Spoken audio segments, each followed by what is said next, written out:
Lynne Cheney is best known, of course, as the Second Lady of the United States, wife of Vice President Dick Cheney.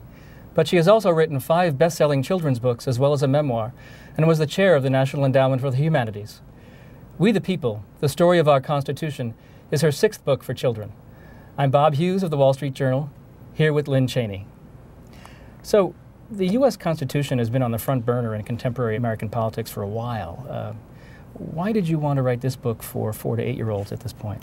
Well, I think it's actually for children and their parents and their grandparents. When I write books, I always imagine them as family endeavors. You know, you'll sit around and look at the pictures and talk about the text.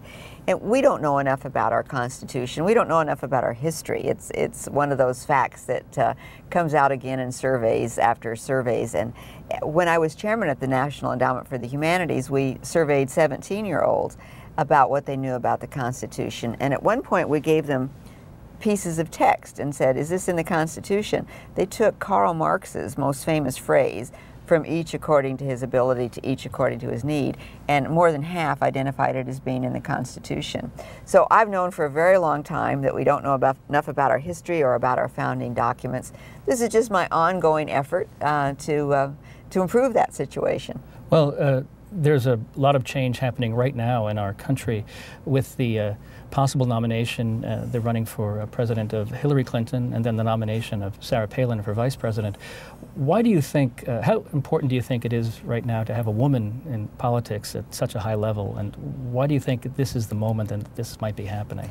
I think of it historically. I read so much history, and that's where I spend my time. What I like to think about is how the Constitution, at the time it was written, didn't contemplate women voting. It didn't contemplate women holding property. Women were considered chattel. And of course, most African Americans were enslaved. But that miraculous document that was constructed in Philadelphia also contained the mechanism for repair, the way to make the Constitution more inclusive, the way to make our society more just. We amended the Constitution to abolish slavery. We amended it to give the vote to women. And look at today. I mean, I just am thrilled, not only with 2 women, but with an African-American candidate. It's now become the case that all of us can look at the Constitution and see ourselves in it. That wasn't the case in the beginning.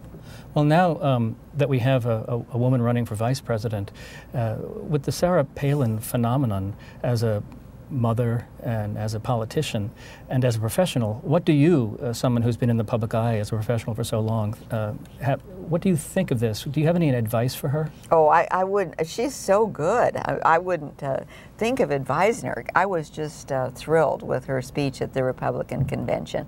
The nomination totally surprised me, as I think it did many people. But the speech, you know, I've seen a lot of really polished speakers in my lifetime, politicians that have practiced a lot and they've got, you know, all of their mirrors and teleprompters set up. But Sarah Palin, she was a very good speaker, but also completely authentic. You felt as though you knew her.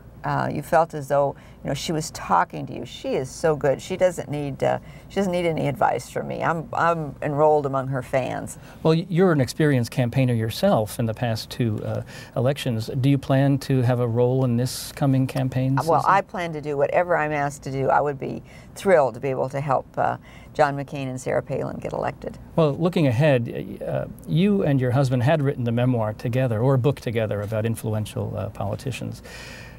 Once he leaves office in January, do you envision writing another book together, perhaps? I have to tell you that writing a book together is a great strain on a marriage. Okay.